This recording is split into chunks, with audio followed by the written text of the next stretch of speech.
From Gabon, and then we also have a national inter-platform starting its tours across the country. They're in Kabale district just this afternoon. We'll be exploring some of those.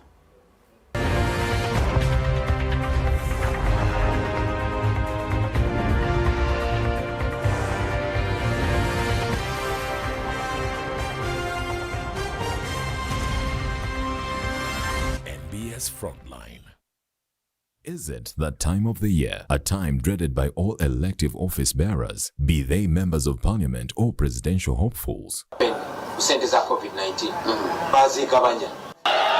In parliament, the high level of absenteeism has been pegged to MPs spending more time in their constituencies to avoid falling victim to the voters' chopping board that has sent a number of their predecessors to their political graves.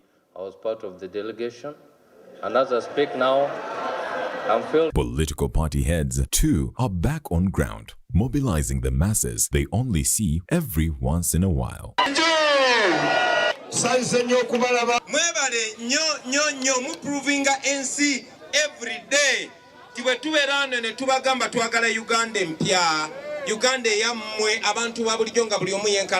the surprise of many, police and other security agencies have been quite civil in handling these gatherings, and the tear gas and rubber bullets have been kept away for now, as Mogisha Muntu's aunt continues its lonely walk to building party structures. John Ken Luchamuzi's CP, Jaberi Bidandi Sali's PPP, and some few others lie in coma. The ruling NRM is not seated either. Meanwhile, even before the official start of mobilization campaigns, a serving army general has been engaged in countrywide tours and birthdays that look suspiciously like political gatherings. Has the 2026 political fever kicked in earlier than usual? What is fueling these political temperatures? Can the parties sustain the momentum before 2026? This is The Frontline.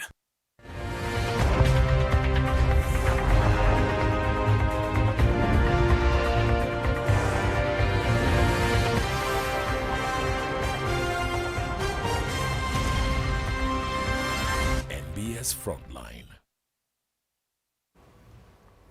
A very good evening and welcome to this edition of The Frontline on NBS TV. My name is Charles Mwangushampagi. From Gabon, a coup, the latest in a string of coups in West Africa. We did have a discussion about this last week, but we'll have a little bit about it this evening. But most importantly, we're coming back home. In Parliament today, a debate about the Speaker is demanding that members of Parliament should be in the House attending to business. Members are saying, look, Madam Speaker, our opponents are already in the field and they're digging us up. So we can't divide our time effectively between being in Parliament and being in the constituency, defending our constituencies ahead of 2025. But the bigger at the national level, political parties, the National Unity Platform started its journey at the beginning of the week, did successful rallies in Mbarara, moved on to Fort Portal, moved on to Kasese, and this afternoon we're in Kabale.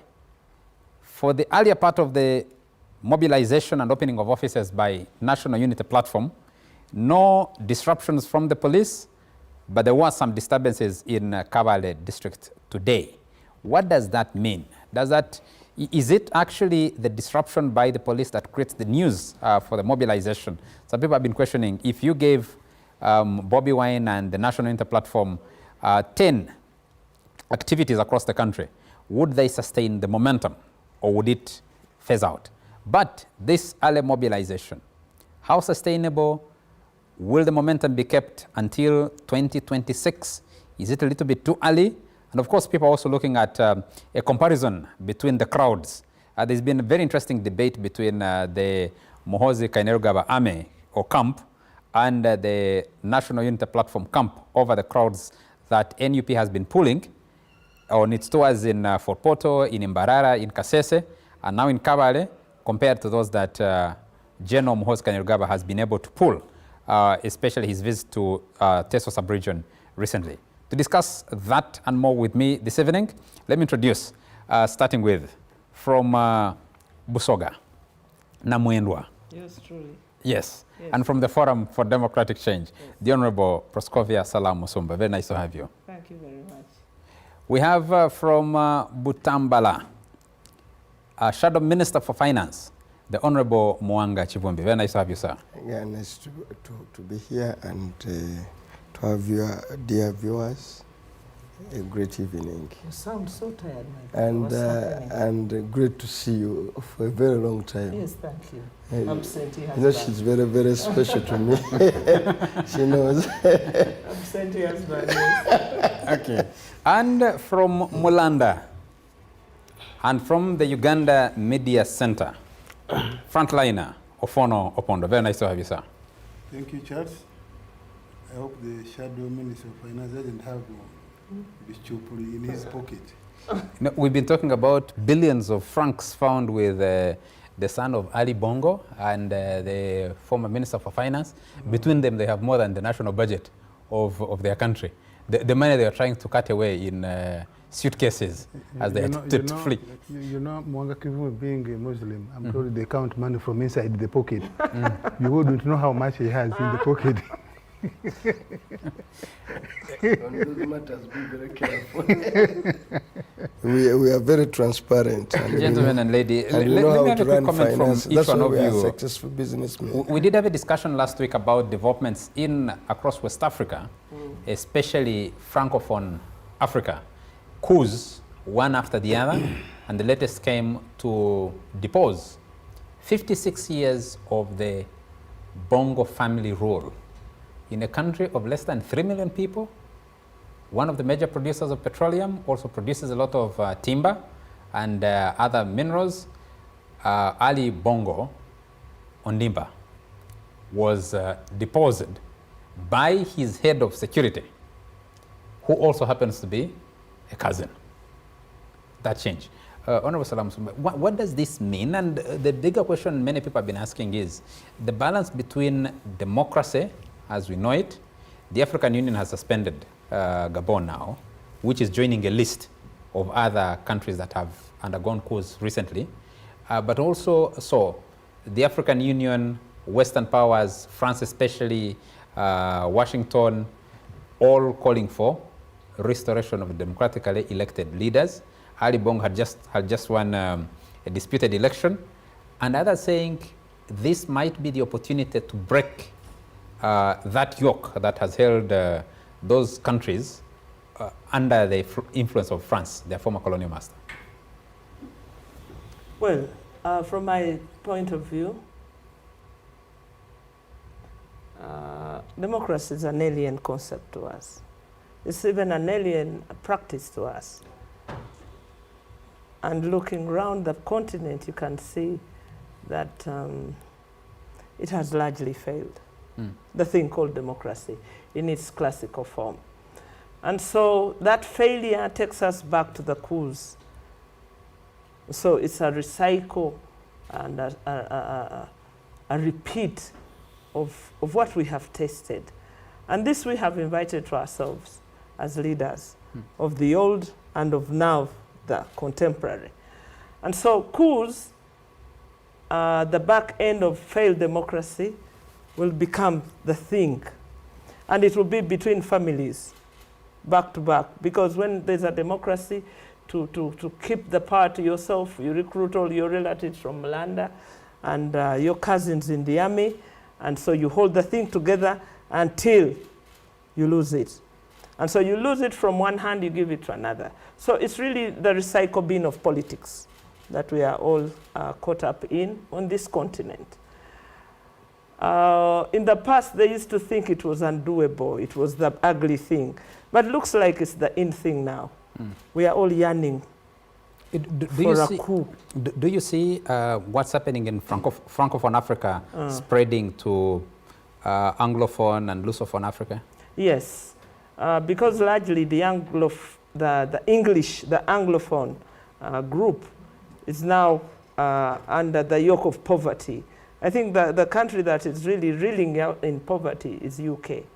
UK is a very poor country now. But because it lost a foothold in its former colonies, it hasn't been as effective as the Francophone. and largely because they have had to share us between America and themselves. And so they lost the grip, they lost the ground, they lost the narrative, they lost the vibe, and so they lost the taste on the continent. The French living off parasitically on their former colonies, they had no chance but actually to siphon more resources, and they were smarter at it.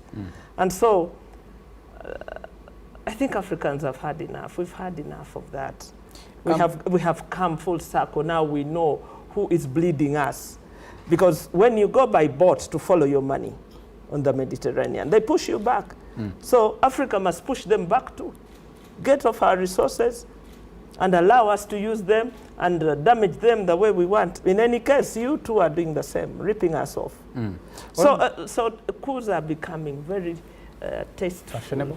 Very tasteful for Africa because of failure of democracy. So see them as the flip side of each other. Honorable Muwanga Kivumbi, France seems to have succeeded in tying their former colonies to very bad agreements on currency control, resource control for West Africa. And someone would look back and say the first country to break the yoke of colonialism against France, Haiti, which has remained stuck in poverty. But if you look on the African continent, do you think that these developments are likely to break that bondage? I think one, you are seeing, I don't know why you are viewing only the cause. You're also seeing a reversal of, when you look at the Arab Spring and go this side of Sudan and you go the side of Egypt and you go there you are seeing a different scenario. Military generals, in a way, are overrunning democratic processes and asserting themselves. Because when you look at Sudan and Egypt, here was a mass movement of civic action that had stood firm to remove dictatorship. What happened? The military steps in, knowing the civilian actors have weakened a dictatorship, they opportunistically come in and prolong and repress people further down the road. Actually, military interventions are delaying democratic processes in Uganda, in Africa. It's after hard work. Like in Uganda, I could see there is a tendency to entrench a dynasty. And here are democratic forces struggling, paying a huge price. It would be so funny for some opportunistic general along the way to manipulate and overthrow this dynasty and then takes us back to square one afresh with a false hope. Because this is what is happening. So all these coups are not a plus to a struggle for African empowerment, a struggle for democracy, for freedom. They are minus. Actually, these military coups are taking advantage of work of so many civic actors on the African continent that are paying a huge price in starting up to dictatorship. And these military generals have been part and parcel of, they've been the one entrenching this dictatorship. So they turn around and say, you, come.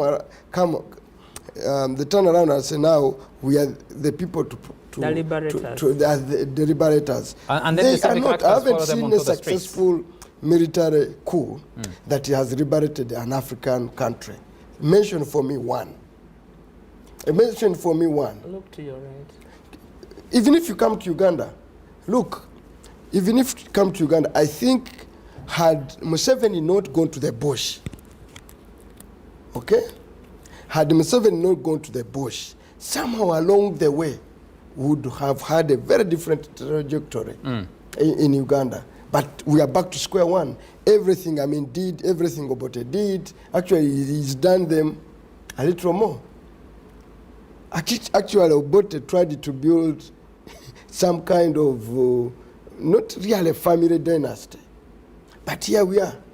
He's building a family dynasty. So what was the price that was paid in the whole of Luwero Triangle? Nothing. We are back to square one. Look at Egypt. Look at Sudan. Can you talk about a country called Sudan today? The other Sudan. Sudan, Khartoum. Sudan of Khartoum. So I think we must not take an opportunistic advantage and support military cause. We must condemn them. There's a question. Honorable Salam Musumba has a view of democracy. Democracy as defined by who? You're saying these are democratic reversals. As defined by who? In Gabon, for example, they'd just gone through an election, disputed. The regime ordered internet shutdown, closed out foreign observers from the election. And the military that has taken over has said they are cancelling the result of that election with this dispute, but they are not bringing in the opposition leader, they are bringing in a general themselves. and a cousin. Yes. Yeah. And a cousin of a former president. Yes. Really? Would you call that change on any good day?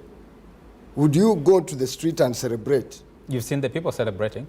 I mean, You see, desperate people. desperate people do desperate things. Yeah. And you can't condemn them. No. But for all intent and purposes, we must take a stand. I think when you look at, for example, Gabon, the opposition had done some work, had moved, and I think it had destroyed the dictatorship, practically. In 1980, in Uganda, the Democratic Party had effectively, politically dismantled UPC.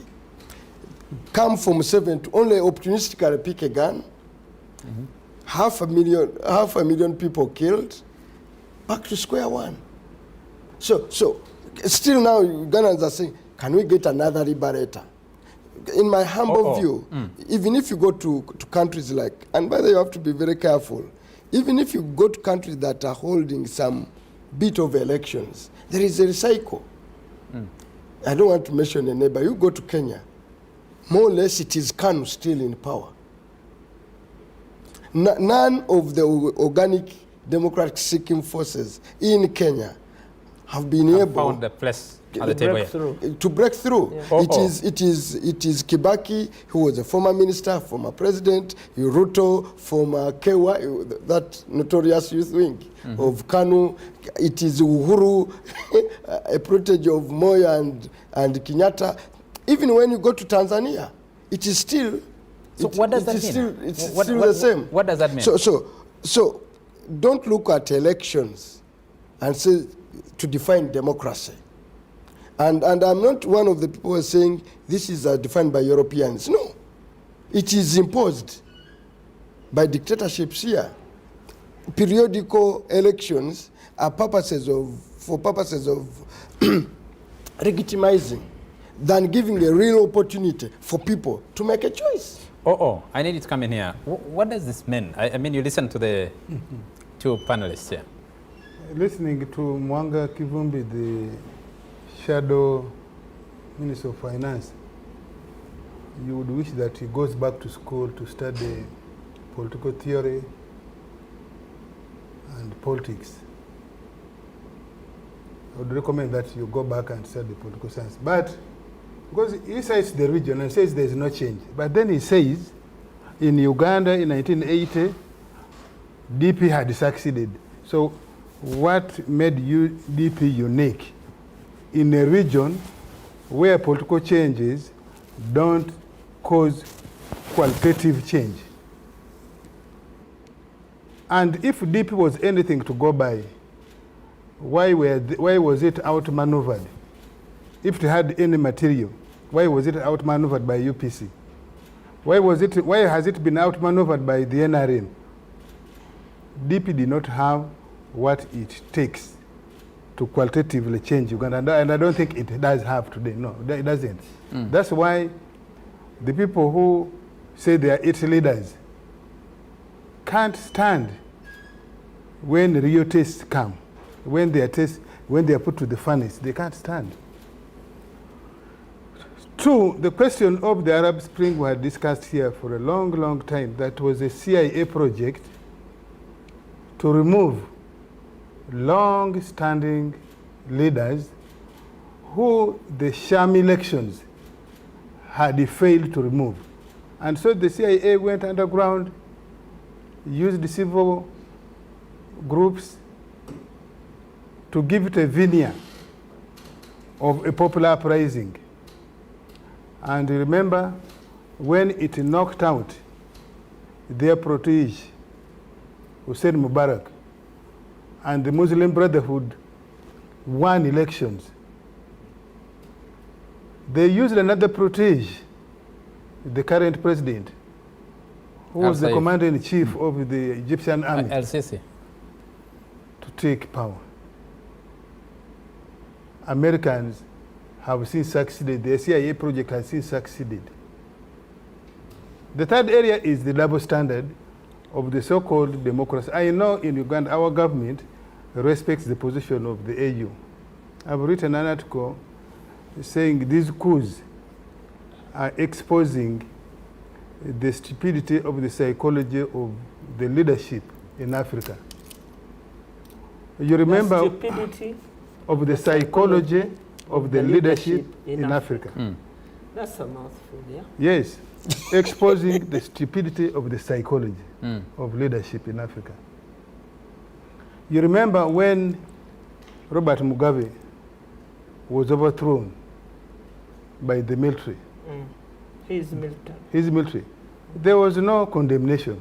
Actually, they cheered that the long-serving man who was giving us headache has gone. We have opportunity to manipulate the situation and eventually maybe To reset. To reset. Yeah. I think they're trying to do that now. They just gone through an election. Yes. Still disputed as well. In West Africa, 4 coups had taken place. Actually 5. A coup took place in Mali, then another coup took place in Mali in 2022. 2 coups took place in Mali. Burkina Faso, the same thing. Nobody threatened military action. Guinea-Conakry, a coup took place there, I think it was in November 2021. They didn't threaten military action. Why do you think they're threatening now in Niger? And I think because Who is they in this case? Because we have had the dominant world powers. ECOWAS has been threatening. No. I think ECOWAS is a soft door for the NATO group. This is my assessment, that ECOWAS is the soft door. Because NATO itself, I think, is embarrassed by its recent performance in Libya. So they would not want to come in direct. And of course, they're in a stalemate in Ukraine, as you know. So they would not want to come direct. So they are using a soft door. And where is the soft door? In my view, 3 countries in ECOWAS. Nigeria, where the new president, I think, is seeking international legitimacy. You know, some of the issues may be about him. The man in Cote d'Ivoire, Ivory Coast, you know, he was installed by the French in 2012 as a result of a disputed election. And then Senegal. I think those are the big groups, the big people in ECOWAS. And I think NATO and the EU and so on, they have seen ECOWAS can be a soft door. So that they remain at the back, they can give you the money, they can give you the resources. Because ask yourself, all of those have failed to eliminate Islamists. On their own. Including the French. Part of the reason the French are in, the French army is in West Africa, is alleged to dismantle Islamists. Who they created, by the way, through Arab Spring, through the destruction of Libya, the destruction of Afghanistan, the destruction of Iraq, the destruction of Syria. Those are the fighters that came, and the arms which arose out of the destruction of the state, and also the arms the Western groups actually powered in. It's part of the arms that the Islamists got hold of and they're now using. So if they cannot defeat the Islamists, you ask yourself, how can they think they want to create another war? And you have seen with the position of Algeria. Algeria has given two positions. One, we shall not allow anybody to fly over our airspace.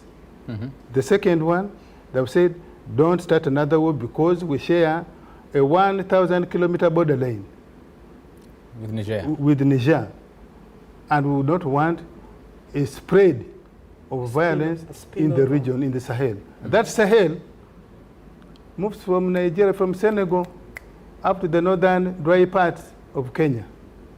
Would you want another war in that region? Now, the bigger question for me... So, for me, I go back, maybe we need to go back and read what John Locke said about the origin of political legitimacy.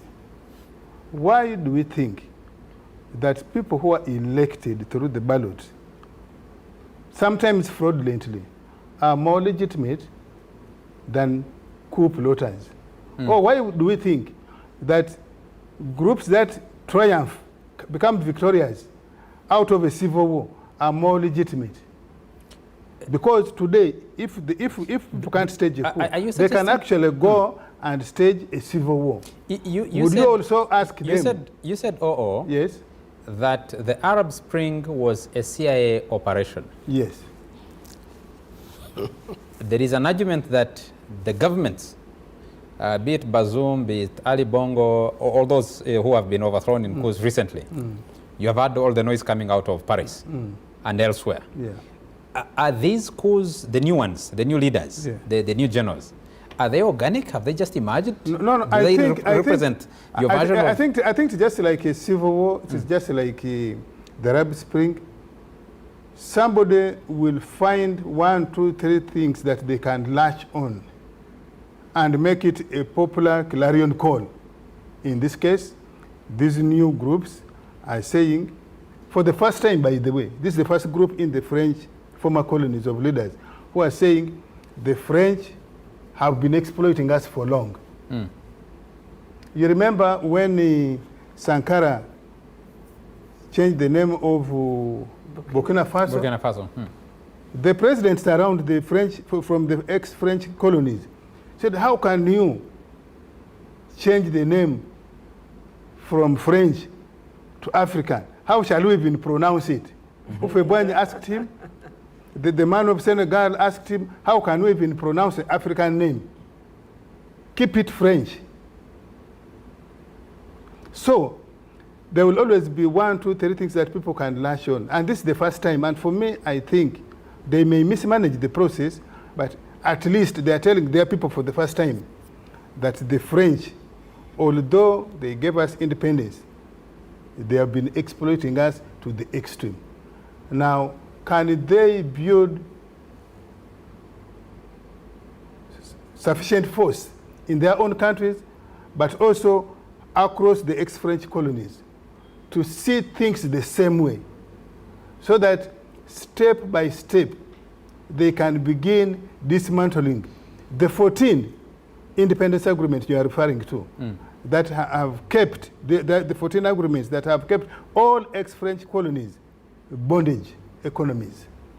That you have Paul Biya living in Switzerland and Paris, and only comes to open parliament and goes back and keeps winning election. In Cameroon. In Cameroon, and so on and so forth.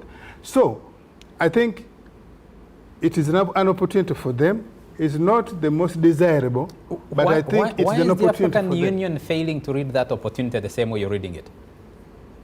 Who are the leaders in the African Union? That's why I'm telling about the stupidity of their psychology. Who are there? Do you think they are markedly different from you or from the average Ugandan? They are ordinary. They are ordinary. It is only that history has time. It is their time to be in the leadership. And that's why Africa is not moving, because qualitatively we don't have very good people at the top. Either the top of AU, the top of the regional organization, sometimes in the top of our countries. The top of ECOWAS. ECOWAS and so on. The top of countries. The top of countries. And so it is time that we must question the decision of our regional groupings, the decisions of the AU, and so on. For example, when these people go to Sino-Africa meeting, what do the African presidents take there in their heads? when they go to meet with the US president as a group, what do they take in their heads? US-Africa meeting. When they go to Russia, meeting. What do they take? Or China. Oh, when they go to Japan, what do they take? When they go to meet with India, what do they take in their heads? If they were taking quality, you would have... Stupidity of psychology of leadership. You're not yourself. So, for me, I think it is an opportunity for the first time that it has been said for the Anglophone, but for the French, they had never learned to publicly question their relationship with France. And I think it is a step for me, one step forward. Will they make 2 steps backward? It is really up to them. Time will tell. So for me, in that respect, I think it represents some hope. Sure. For me, in that respect, regardless of what he said about Museveni and NRM, for me,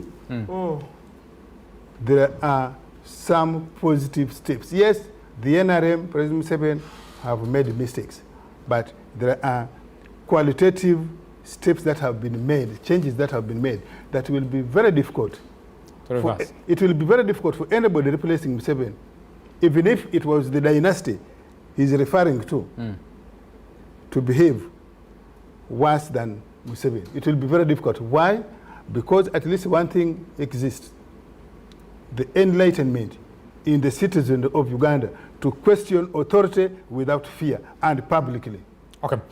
Let's return to that's why we are able on this show to question his attempt to build a family dynasty. Let's return to matters domestic. And you're talking about building a family dynasty. People read that when they see General Muhoozi Kainerugaba holding massive rallies, whether they are for his birthday, whether it's a baraza in Teso sub-region. And now there's been this whole debate about comparing numbers, crowds, between Bobi Wine and his National Unity Platform and General Muhoozi Kainerugaba.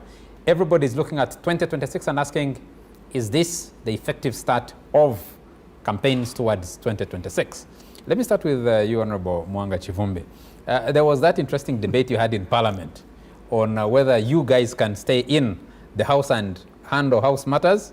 And there was a colleague who stood up and said, Madam Speaker, we are under a lot of pressure from the constituencies, the constituency, because our opponents are already mobilizing. But at a larger level, your president, Bobi Wine, has been on a tour. Western Uganda now is on a tour, yes. Started with Western Uganda. Yes, there is the aspect of the numbers and the opening of offices, but also, can we say the journey to 2026 has begun? I think the journey to 2026 ideally should begin the very day President is sworn in. And here you are, let me give you simple numbers. We are in August of 2023. If you are to look at nominations will come around, the Electoral Commission has issued a roadmap. I'm saying ideally, and I better be corrected. I don't believe in these electoral processes, but take it as is. If you are, so you have barely 2 years. Now, if you have 2 years, you have 24 months to an election. Now, if you have 24 months, you have 139 districts. Is that so? 146. 146 districts. 146. 150. Yeah. So therefore, in the remaining time, you don't have a month to canvass a district. Now, weeks. I'll take you to weeks. In a year, it is 52. So you have 104 weeks. So you don't have a week if you are to be in every district now. if you are to campaign effectively. Now, constituencies, the elected constituencies, forget about the districts, there are 339. Eh? 329, I think. 329. I think. Therefore, you don't have, if you are to take days, so days are 56. so you have 730 days left. Eh? 2 days. So you have hardly 2 days, non-stop, without a break, if you are to make it in every constituency. Therefore, it's late already. Remember, the president started a long time ago with the launch of PDM. Because always President Museveni, poverty is his pathway to a general election. He will always love to indulge in poverty, and I think he loves poverty. So every time when you see Museveni saying, Bonabagagawale, Kulembeka, wealth creation, at every time he will pretend to launch a poverty something and moves around the country under that guise as the head of state. The poverty trade. He's in some kind of poverty trade. Yeah. That is his pathway towards an election. So, political parties are political movements that want to run, to remove Museveni. Time is not on their side. Therefore, the Nup or any other movement that seriously wants to contend for power in the next election, they no longer have time on this. We don't have time on the scale. So we've got to move faster and faster and faster. That's why now you could see how effectively can you build a movement if in Mbarara you are there one day, you cross over to go to Fort Potro. You know the distance you travel, you cover. Then you cross over to Kasese, back to Mbarara, then to Kawale in a space of 4 days. So a kind of a run through the towns, through the cities, across the country. Effectively, you will not go to the village. And politics, it's true that I don't know politics. Politics is a contact game. For all intent and purposes, you've got to meet people and talk to them and appreciate you at a very level. If you are to just raise candidates, you are aware you are the ones who came up with numbers. You need 2 million. 2 million candidates to fill in an electoral process in Uganda. 2 million candidates. It's about 2,160,000. 2 million elected positions in Uganda. So you need 2 million candidates. How do you assemble them in a short time? You just at a parliamentary level, you need 500 and candidates. 550 something candidates for you to organize and assemble. So time is of essence now. That is assuming all factors constant that you are in a democracy. You haven't been disrupted by the police so far? Yeah. There was some redirection in Kabale today. And, I think if I can use the word redirection. I think two things are at play. I think President William Museveni and NRM would want us to believe that we can go through an electoral process. Deception. Yes. They would want to give an indicator that, don't worry. After all, you can participate in an electoral process. So, as of now, they're like, okay, fine, let them jump on the board. So they would let loose. But depending on how effective you prove to be, then they will stop you. So the moment they realize that really this movement is authentic, and I think they also want to know the pulse. I think intelligence, I've seen some photographs on Twitter, which I believe are being taken by drones. And I don't think Nup has the drones. I've seen them. The photographs comparing your crowds. Comparing crowds of Nup. Some that I've looked at Twitter, and I don't want to tell you the handlers of those Twitter accounts. You'd see that these are taken by drones, not by still cameras. And so when you're talking about above above. Yes. Yeah, above. The bird's eye view. The bird's eye view of those crowds. And the group with the competence and capacity to do that is the state. Is the state. When what do they say? Not the media houses. It is the state. What are those pictures saying to you? It is the state. What are the pictures? What are those photos telling you? I don't know whether no matter what you've made that level of analysis. They are part of the intelligence gathering capabilities. Yes. So to go back to the community and terrorize it. To go back, I think they are seizing how much not to tell those who follow Twitter, not to tell a story and say, look, I have seen splits. I have also seen a comment on one. It's actually no longer called Twitter. It's X now. X now. One X handle, which I will open and read at some stage, saying, look at these numbers. What do they say? Yes. So yes. I don't know whether that's the one you looked at. But let us deal with the technology. We have all attended recently marriage functions, introductions especially. And you have seen drones at introduction ceremonies. Yes, in a controlled environment. No. Having the drone, you pay for a whole day. Is that also state intelligence? No.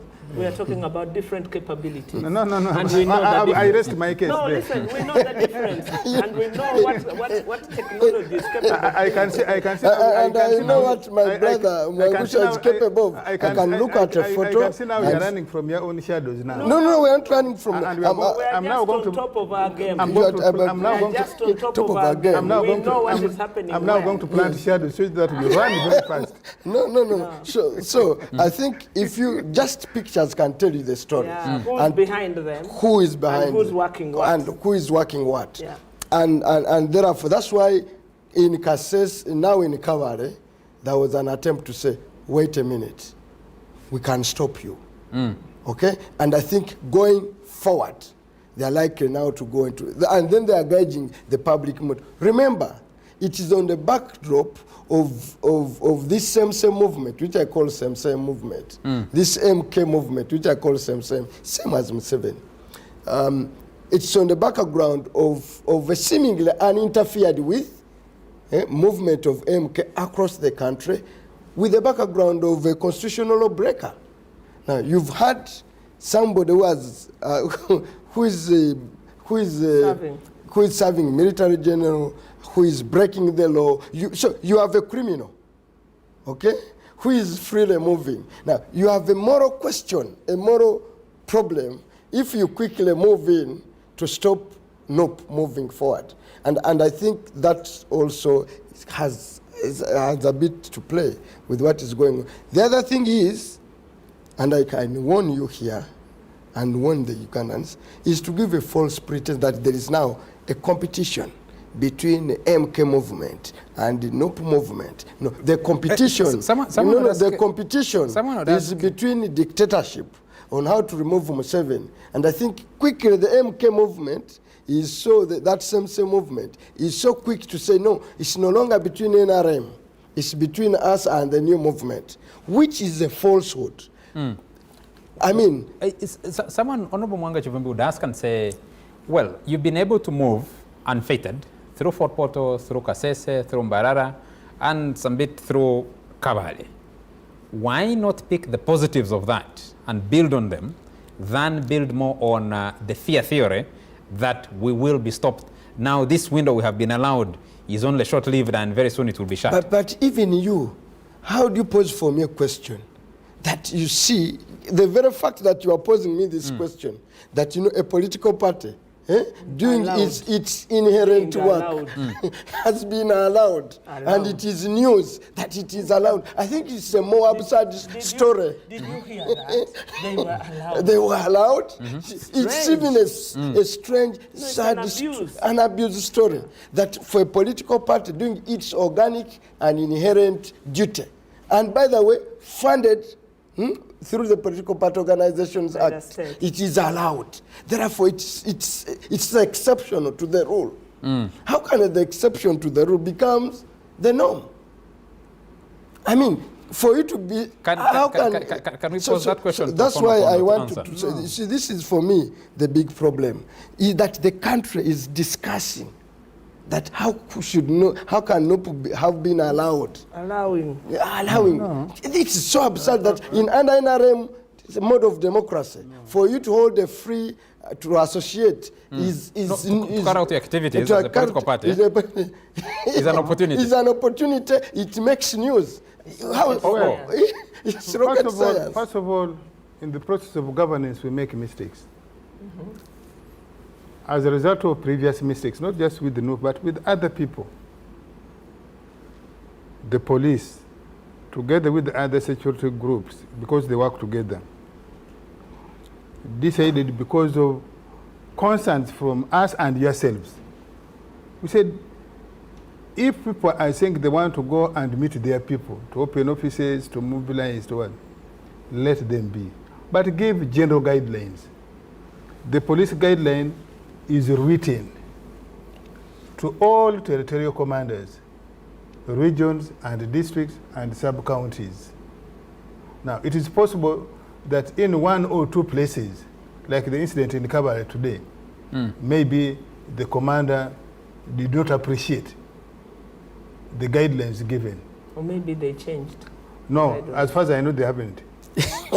Those guys, those yes, I sit in those, yes. No, as a spokesperson, he is the chief executive officer of the Uganda Media Center, which coordinates government communication. So that's an official. I am fed by the national command information that I need to know and communicate. That political parties. So they are supposed to. There are guidelines.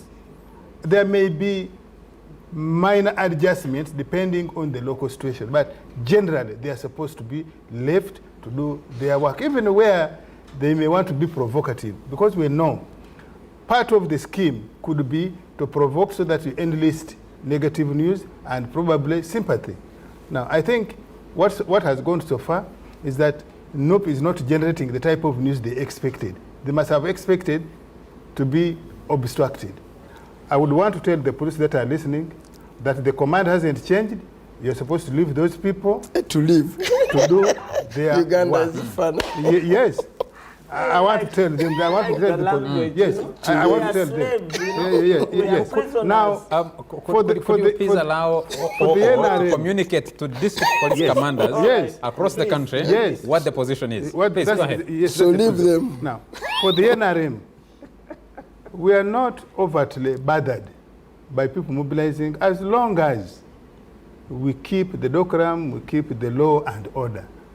It is not just moving. General Muntu, I was early this week in Karamoja, and one of his supporters there, when I was in Kapelebyong, one of his supporters there in Kapelebyong told me that my president is in Karamoja.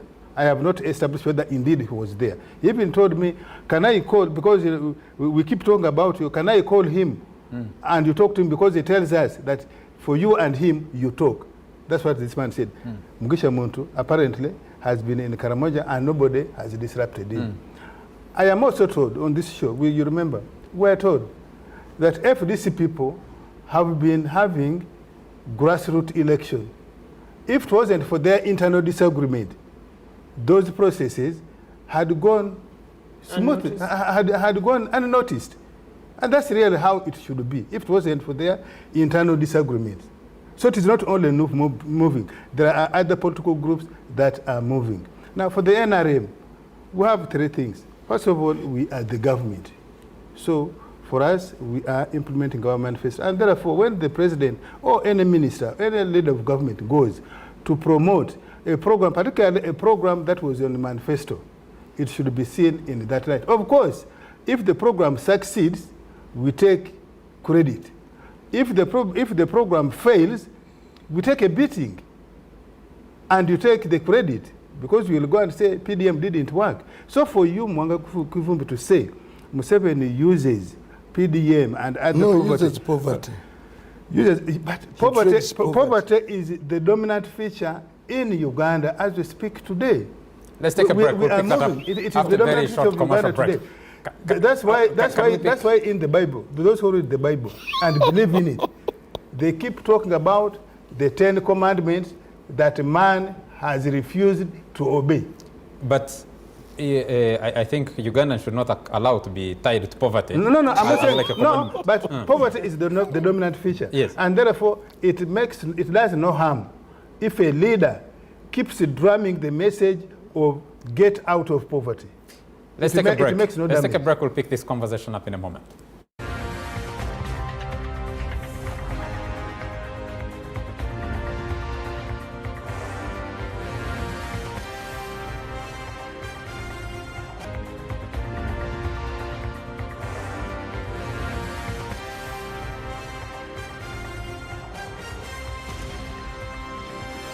NBS Frontline. You're still watching The Frontline on NBS TV, and we're discussing the early onset of campaigns ahead of 2026. The national mobilization that is going on, led by a National Unity Platform on the one hand, is opening up district offices and running rallies across the country. The Alliance for National Transformation, as we've been told, is also in the countryside moving and mobilizing. The Forum for Democratic Change. General Muhoozi Kainerugaba is mobilizing. It's not yet clear for what he's mobilizing, but some people say it's abundantly clear. Is he mobilizing for Tobacco Main, or is he mobilizing for MK on the ballot in 2026? General Muhoozi said the NRM is rotten. So He said it is a reactionary. A reactionary Yes. force. So he can't be mobilizing for a reactionary force. He must be mobilizing for something else. But I just wanted... Just before you leave, General Muhoozi, Michael Jessel is watching us from Masaka and says you should comment on Honorable Muwanga Kivumbi's comment that what General MK is doing is criminal. Well, if it was the intention of the framers of the Constitution that any talk show panelist can define the law, interpret the law, this would be in a jungle. If Jerry Muhoozi is breaking the law, and at that the Constitution, Muwanga Kivumbi is like Malema Birizi, he is fond of going to court. Let him go to court to seek interpretation. Seek interpretation whether a serving officer cannot address a public rally, especially if she's invited by none other than, for example, the Speaker of Parliament. Or if he holds the office of Special Presidential Advisor Presidential on Special Operations. Muwanga Kivumbi, you like going to court. Please go to court on this one. Now, Muwanga Kivumbi was making here a claim that even the time is not short, it is not long, it's not adequate. There is no law, to the best of my recollection, which requires a parliamentary candidate, for example, to be in every village of his constituency, to campaign in every village. There is no law which requires a presidential candidate to go to every district or to every constituency to campaign. But even if it was there, today we have the media, we have this television, we have the radio stations. You can pay money or you can have good public relations, and you say, every week I will be on NBS at this time, your constituency will watch you and the message will reach.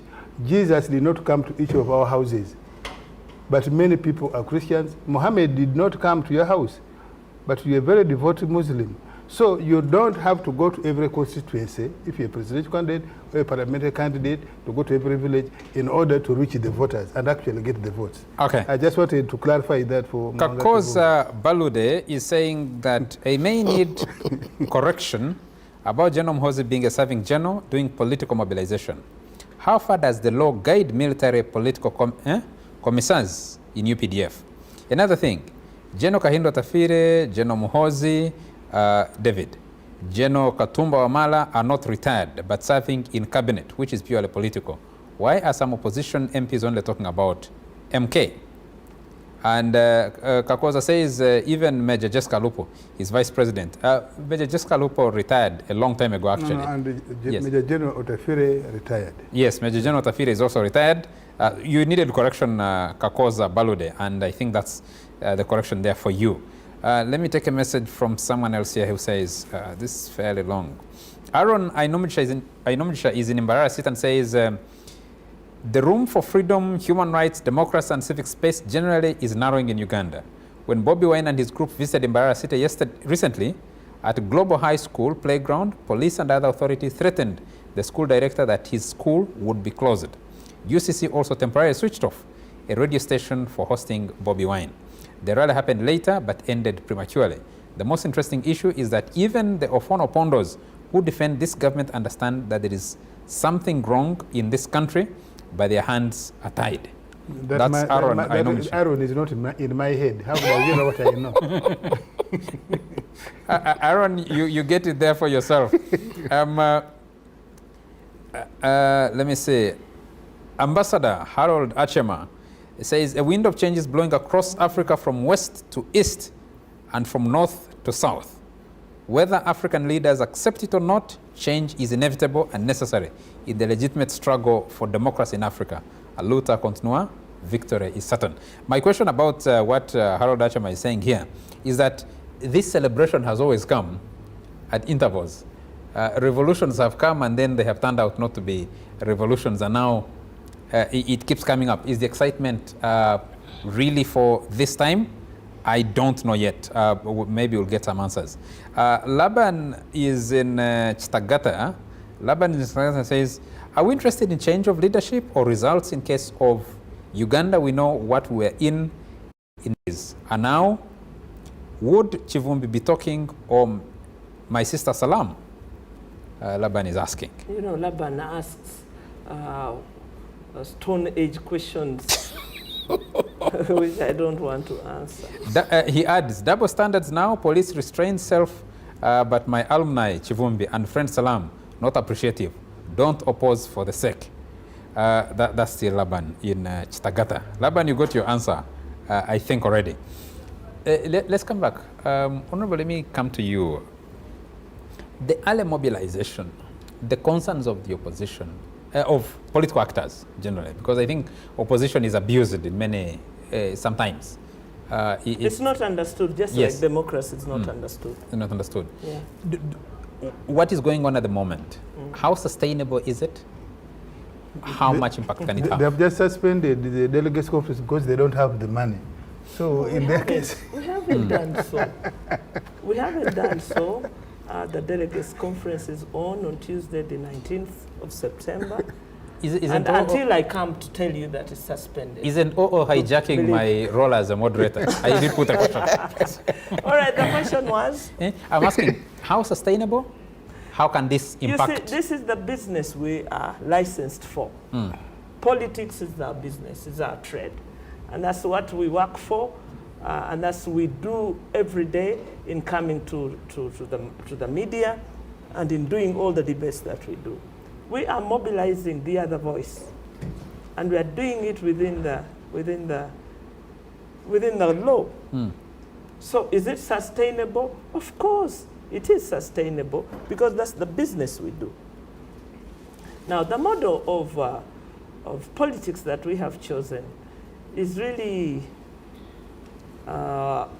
very expensive in time, in human resource, in financial resource, and that is not sustainable.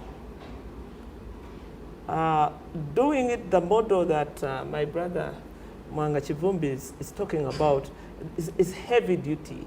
It's loaded up front, and it does not give the results that it should. Because we have decided a very expensive model of personal contact. It's not policy contact. People are not voting for policy. They are voting for people. That's why we found ourselves in celebrity politics, which is not sustainable. We are not. That's why we debate crowds.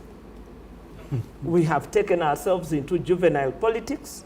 That is not sustainable on the continent. We need some serious politics of what is going to happen to our continent, our country, our villages in the next 20 years.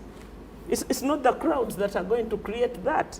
It is the brain, the smart brain of how do we reorganize our society, how do we remain competitive and viable, and how do we have a country we call home. It is not about crowds. Yes, but crowds are for entertainment. Let's talk serious business. How do you want to transform a society? How do you read the problems of of the society, and how do you redesign them? Now, the other problem that we have is generational. We have talked enough and acted in a very limited way. And so the restless young population is tired, is sick and tired. And please understand them, they are sick and tired. You've actually run through a number of generations already. Yes.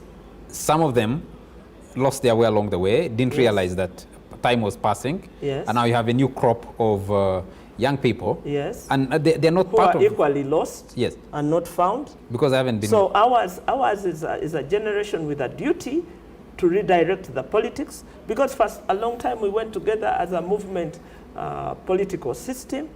We didn't get to the destination we wanted. We then changed, and then we got the weak end of multi-party politics, and then we messed it up again. And so we need to gather ourselves as a country back again and say, which politics are we going into? Because even government... Where is that conversation going to happen? When is it going to start? Well, you stopped it. Who It stopped? was already, government stopped it. It was already happening in the many encounters we had between the intellectual class and the political class that was emerging, in the many debates that we had in Sheraton, in Makerere University, in Vimezas and all that. You stopped it. And so we created underpasses of how to communicate to people.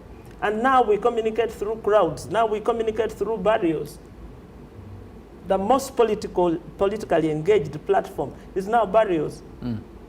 And that tells you how a society is damaged because they lack even respect for the dead.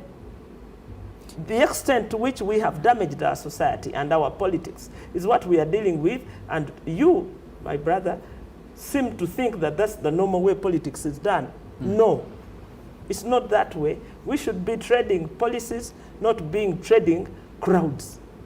No, you get it all upside down. No, the people who are trading crowds got it upside down.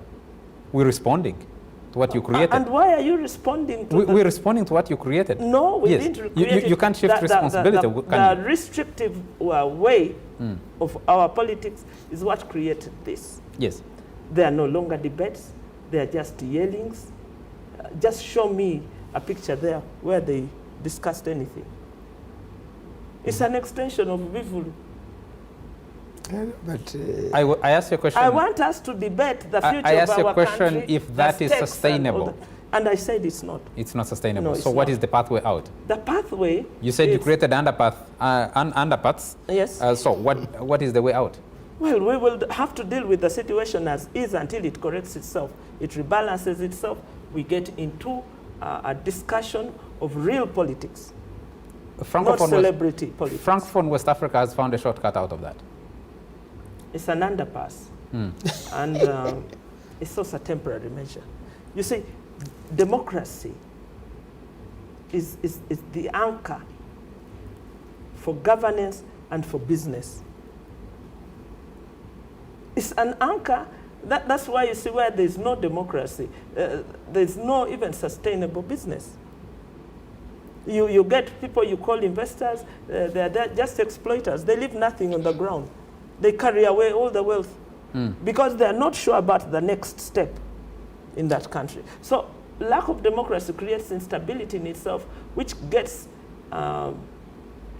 internalized and also damages the software of politics and the software of business. So you lose everything. That's why we was successfully talking about AU and all those failed agencies, UN, they have all become just The stupid psychology. the stupid psychology. And that coming from who has defended the status quo for far too long. I have to check whether it's the I know. But yes, he makes a very good point. But the psyche is all wrong. And the psyche will not correct itself until we correct it. But My major question is, you have hardly, Muwanga Kivumbi gave us the numbers, you have hardly 2 years Yeah. to the next general election. Yes. Now, whether the election is important in itself or not is a different discussion. Is there room enough to move from celebrity barrier politics to realpolitik to discuss and engage like used to happen before. Well, it is necessary. It is not an either or. It is a must. We must discuss policy. We are, for now, engaged in anger, political anger, because we've been restricted far too long. You see? And we have infected the public, especially the young generation. We have infected them with this anger. And so there is anger top, middle, and the bottom. So when you collect it in a package and you get victory, then managing that anger becomes the next challenge. And that challenge, in most cases, if not well managed, it's what leads to implosion. Okay? Because you have not digested the issues prior to taking power. You discuss them in power. And of course, the dynamics have changed.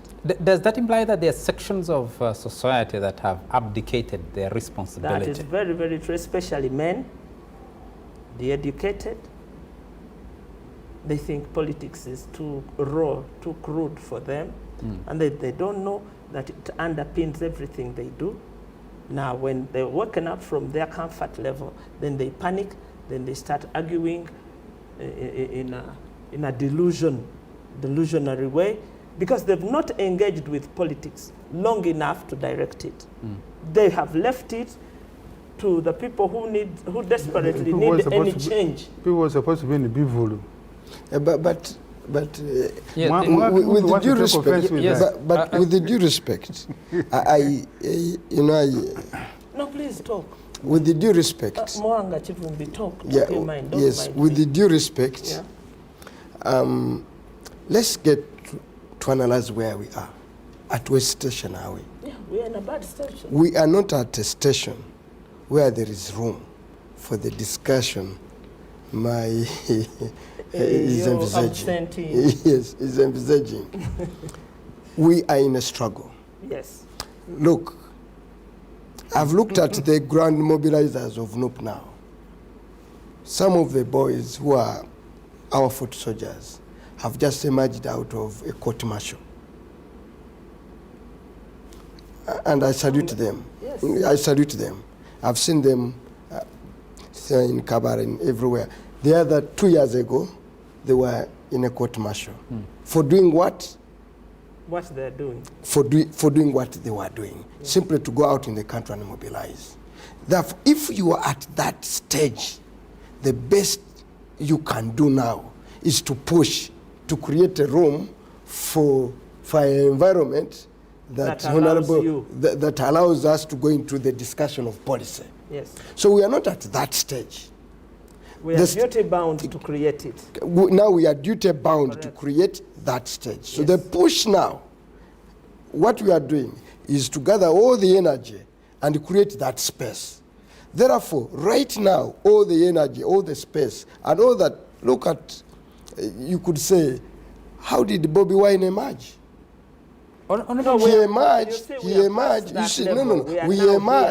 He emerged because one, let me be honest with you, President Yoweri Museveni closed you, the intellectuals, out.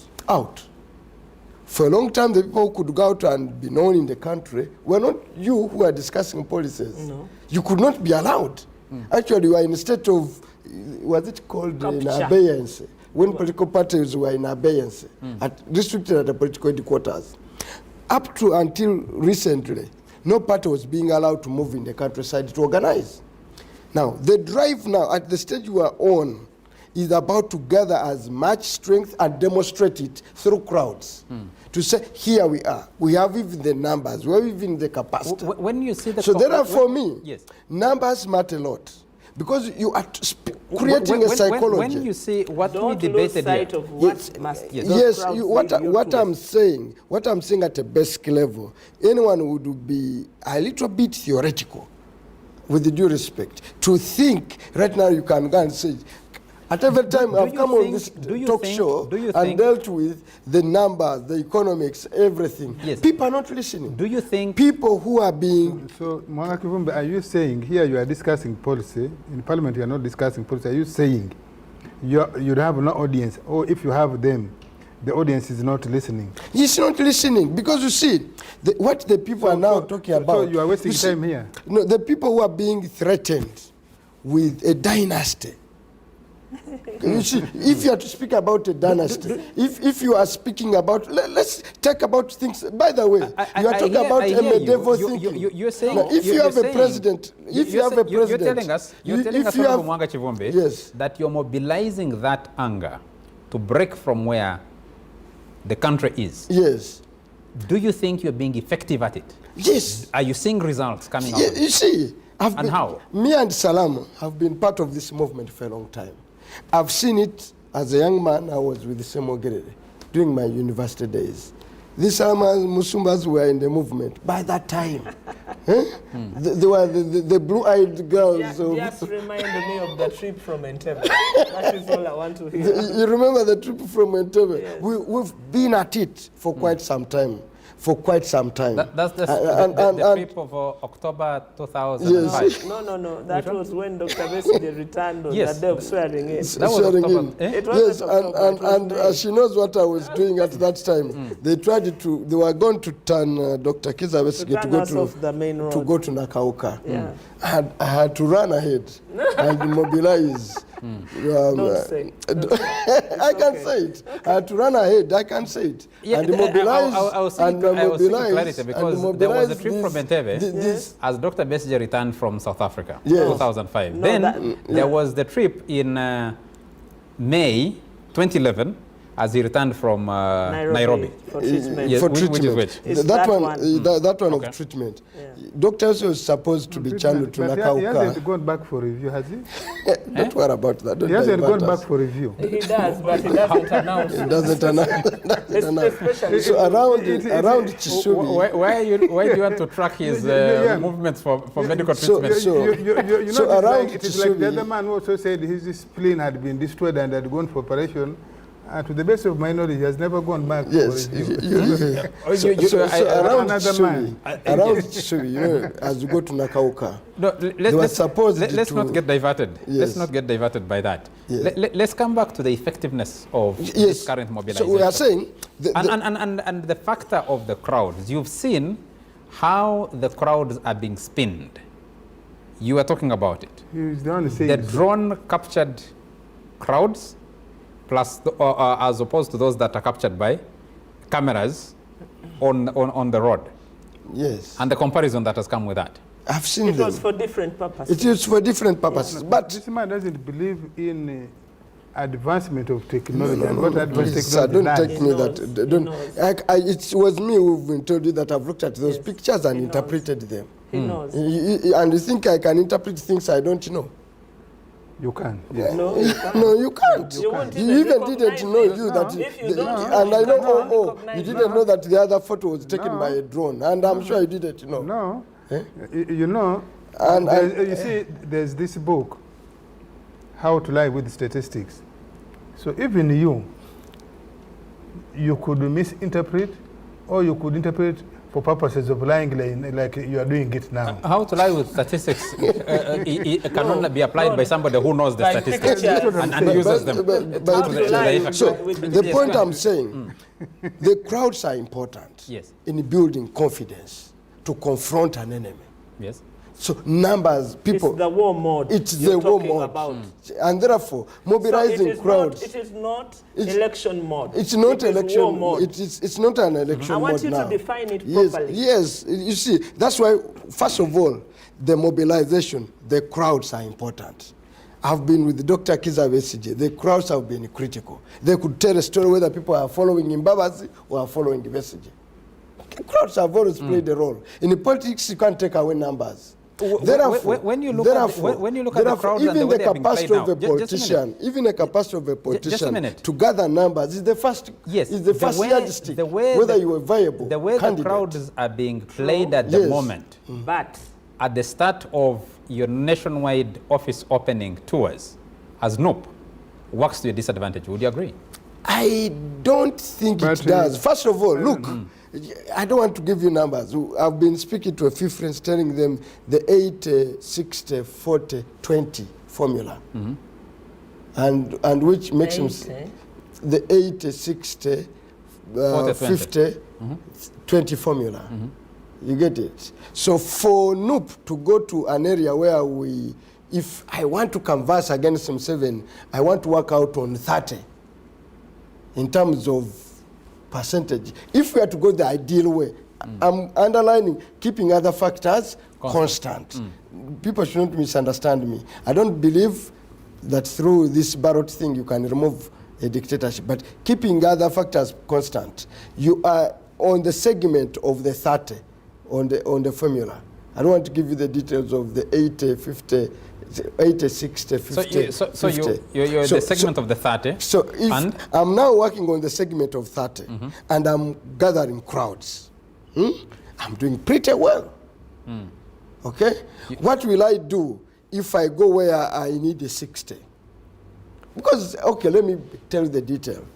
If you have a candidate and his home base is Central Region, okay, in an ideal situation, and can win 80%, and because of other social factors that I want to go here, goes east and can win 60, and goes north and fares 50. No, let's use actuals. Okay, fares 50, and goes west and you get 30. Museveni is the dead man on the street. So let's use actuals. Your equation. The way you're doing your equation, yes, you're saying yes, Nup and opposition generally performed poorly, just a minute, performed poorly in Kabarole district, for example. Yes. Whose capital is Fort Portal. Yes. And almost no leaders. And then you go and gather the crowds that Bobby Wine was able to gather. Yes. That for you is a plus. It's a plus. Yes, it's a plus. You moved to Kasese? Yes. So the numbers don't have to be overwhelming for you yes, to be able to make a statement. No, they must get the targets. The targets.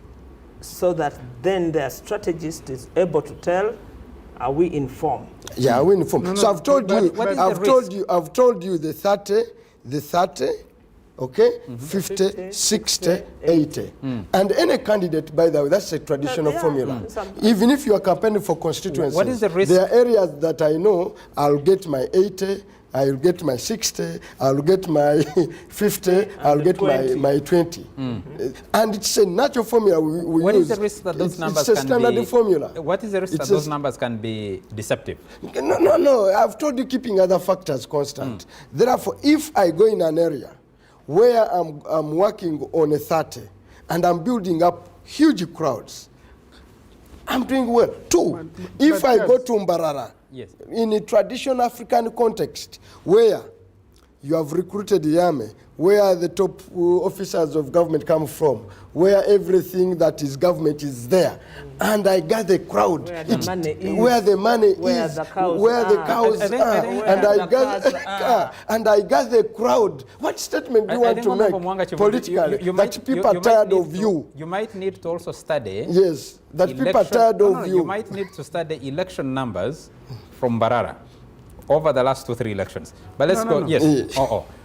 Muwanga Kivumbi is bragging how he has been with Semogerere. I want to believe that even with Semogerere, that formula of 80, 60, 50, 30, 20 was applied. You also told us you were with BCG, including making a detour or blocking a detour at Nakauka. That formula, hopefully you used it. How far did it take you to rely on that formula? I think it made me win a parliamentary seat. Knowing how and you got to win. How Semogere ended, knowing how BCG is ending, it is safe to conclude that probably it is not a viable formula in the long run. Muwanga Kivumbi is saying, and I don't know about it. Honorable Muwanga Kivumbi is telling you, yes. I don't know if our viewer has heard, he said where he ended, he applied it in Butambala, it delivered him to Parliament. Yes. You see, let me even disabuse that. Muwanga Kivumbi thinks that because you win election by sectarian mischief, or even if you win generally, that's the epitome of knowing politics. If for you can brag about your winning. Where do you get No, that from? no. Where do you get that If from? for him is bragging about his winning a parliamentary constituency, why then do you dispute when Museveni, or indeed the NRM, Wins the national. wins 68%? There was even a time we won 76%. Why do you then dispute? 75. And then you say yours is the most credible. I find ingenuity. Lack of seriousness in that. And no. There is the oh, I admire no, at the beginning. You Now, I find now this one. I see a sense of what? being I clever. don't know that formula. No, being clever by force. Are you saying we who have been campaigning for the NRM just can't grow up in the dark? That's why we win and win massively, consistently, and throughout the country. Because in this country, there is no district, there is no region where Museveni doesn't pick votes. Do you want to say that we just grew up in the dark? Knowing the formula does not.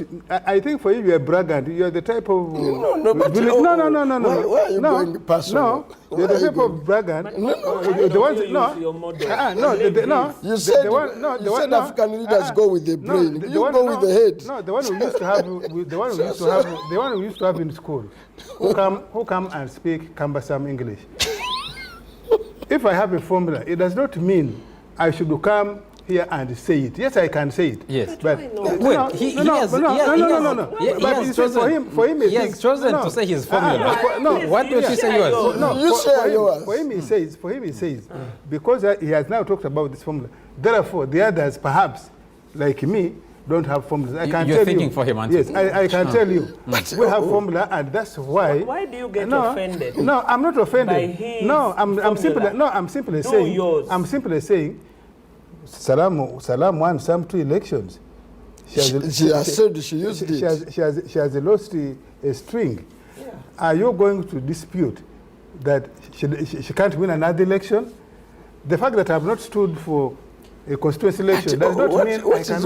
Okay, let me put a question. I want to throw back the ball to him, to tell him that, look, yes, you can come and announce your formula, but just get a rest assured that others too have formulas. They may choose not to announce it. They may choose. No. He's saying we don't have formula. Is he been saying probably I have even never had. I don't have to confess that I have ever heard about it. I'm simply saying the NRM and Museveni in particular win not by chance. We win by calculation. We win by calculation. We don't have to come and say what are those calculations. We are born. I think Mbarara had you, eh? No. Yes, I think Mbarara had you. No, Museveni just doesn't win. The crowds of Mbarara had you. Museveni just doesn't win Mbarara. Hold it a moment. Oponopondo. Yes. When you see the crowds in NRM strongholds like Fort Portal, like Mbarara, like Kavale, does that disrupt your calculations? No. Does that concern you? No, it doesn't. Why? That's why I picked from his own example. But he had the crowds. Did the crowds prevent him from losing power to the army? No, it didn't. Semugere had the crowds. Maybe you are young, you are not there in 96. Semugere had the largest crowd, especially in Buganda here, in areas that were traditionally DP, Yuatoro, Mbarara. Was he cheated? Kabale. But was he cheated? And in the corridors that had heavy population of Catholics. And you remember. You were beneficiary. And listen, and Semugere himself was upbeat about it when he saw the crowds and said he had won. Besige But no. Aren't you a beneficiary of cheating of Semogere's election? It's the best on which Museveni went to the bush, and you were beneficiary now. Didn't Besigye say he had the crowds, including in the UPDF? Didn't he say so? So didn't Besigye also say that his election was stolen? It was stolen. Yeah, but the fact that he says, no, is it but true? didn't Sejusa confirm? Is the Sejusa the authority of electoral process in the country? We need to take a break. So anyway, the point I'm making, yes, the crowds don't bother me because, as I've demonstrated to you, Semogere was upbeat about it. Besigye was upbeat about it. Even they, 2021, for me, when they were upbeat about it. MK's people, yes, and the Nup people are playing that crowd's thing. The pictures taken by drones and those taken otherwise. No. Do those still not bother? As we say in Eastern Uganda, if you are not circumcised, you can be upbeat about Ekisinkirize. Okay. Let's take a message. Somewhere. The uninitiated. I'm saying. Hold it right there. Hold it right there. No, the uninitiated can get carried away by a crowd. You could have said it in Jap and you'd have been safe. Blessed Samuel is watching us and we know what makes a crowd. Elon Musk is making our lives difficult. We can even mobilize the crowd for you. We're used to saying that Blessed Samuel has tweeted. Now I don't know if he has X'd or something. He says, good evening, frontliners. Thanks for the discussion. The only challenge in Uganda is that political parties are not given political freedom. They don't give them a chance to organize. Term limits can prevent cause. That's Blessed Samuel, and he's on X. I'm trying to be as correct as I can. But very difficult now to manage with some of these things. Let's take a break. We'll pick up this conversation in a moment.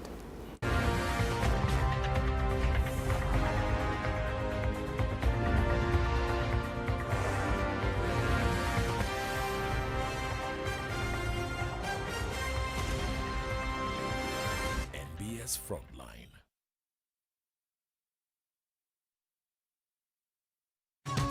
Get ready for the most award-winning rap act in East Africa.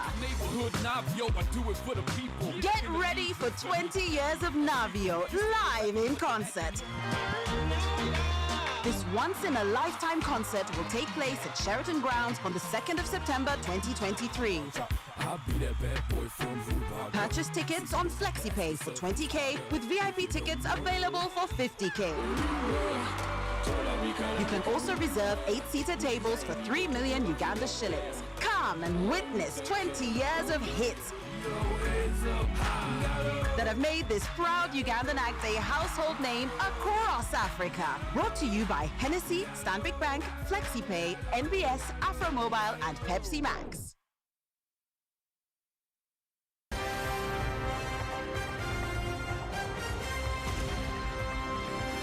NBS Frontline. You're still watching the Frontline on NBS TV. Let me take a message from Daniel Rugarama, who says, the ongoing political parties traversing the country and freely interacting with their supporters, I hope those I see are true supporters. Without security forces unduly interfering is what I expected from NRM 20 plus years back. If you want the real size of the cook, throw in the cock or cook, throw it in the rain and take a look at it after the rain. I think wanted to write cock. Yeah. Whoever was stopping the opposition canvassing for support was an enemy of NRM, just overzealous characters. With all the troubles NRM has, the MK issue held at bay, NRM will still beat the opposition come 2026. The coup in Gabon is an indictment to misrule in particular. It speaks to a general awakening of the masses to political maturity and a pointer to the larger West African bloc that geostrategic politics of deception are over. That's Daniel Rugarama watching us. Gift from Nansana saying, question, I understand Nup took Mr. Museveni and some other senior members of NRM to the ICC. Do you think that could partly explain why he seems to have decided to let Nup move around the country with fewer interruption? Comment. The NRM government has taken Ugandans at a ransom to the extent that even a mere movement on Nup leaders from one district to another is looked at as a miracle, and the likes of OO feel proud about it. Or Uganda, gift of Nansana. Let's come back here. And I was intrigued by the argument you raised, Honorable Musumba, on taking the discussion back to issues. There have been questions raised that previously academics at institutions like Makerere did not wait for land cruisers, for big things to be able to mobilize. They actually found their constituency among the wretched of the earth, among the vulnerable, among the poor people, both to do their research but also to do political conscientization. That has gone. Politics today should not be beauty contests, should not be bivulus, as you called them, should not be, and you talked about respecting the dead at burials.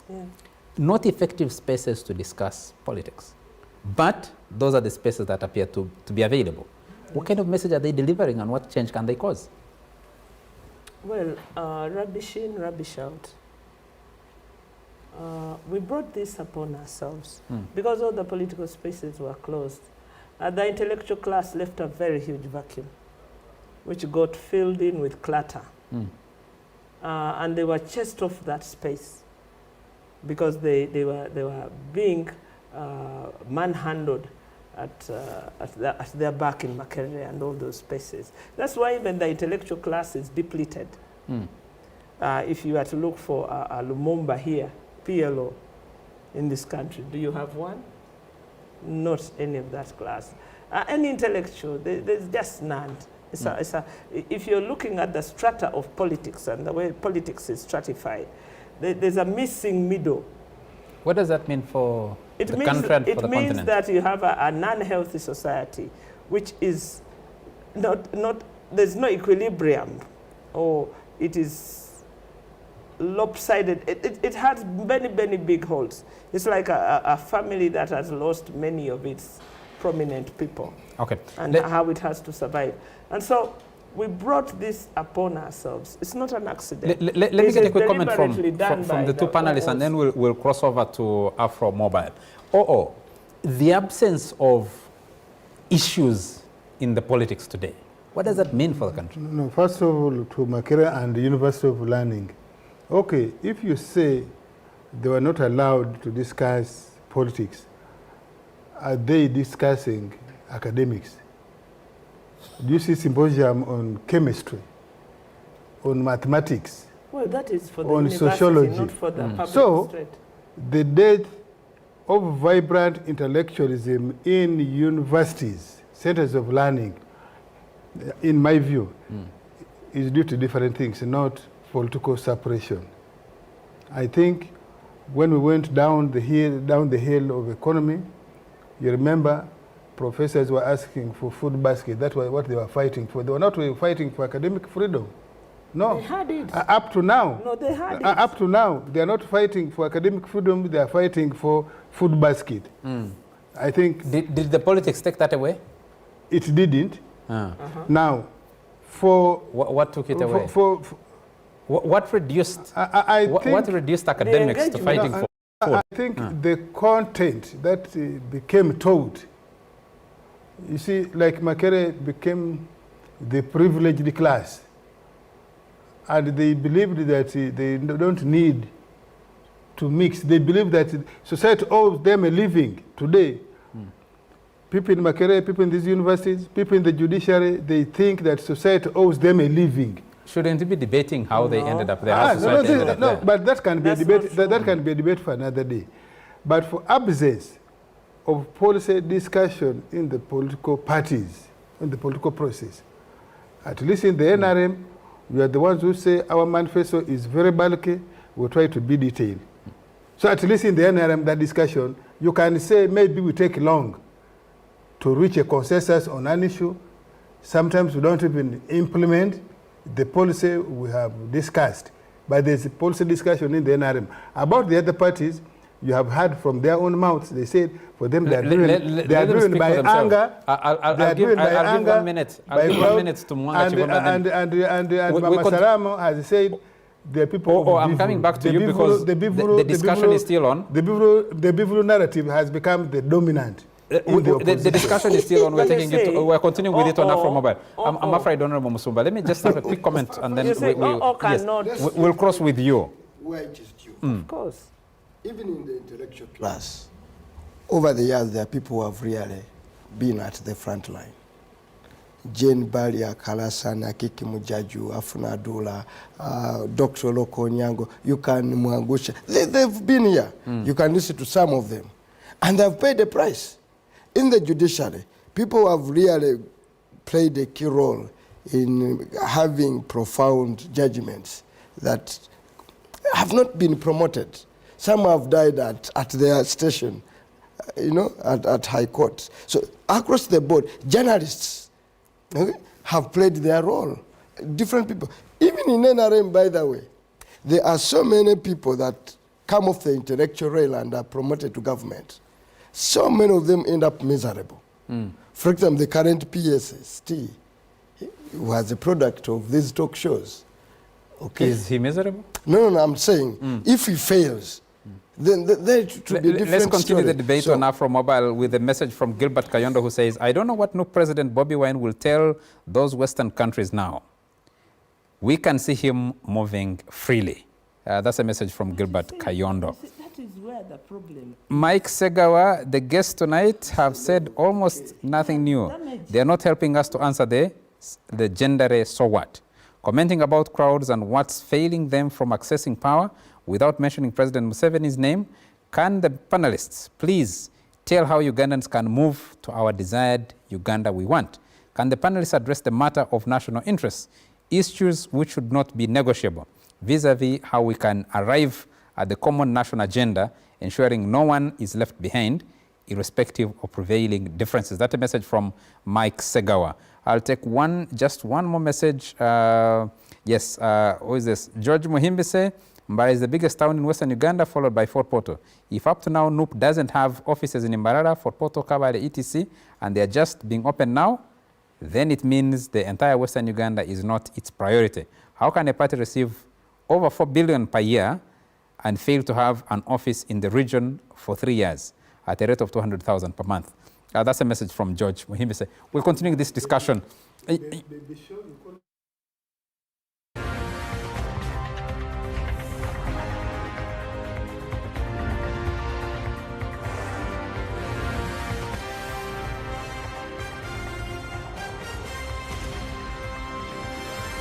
NBS Front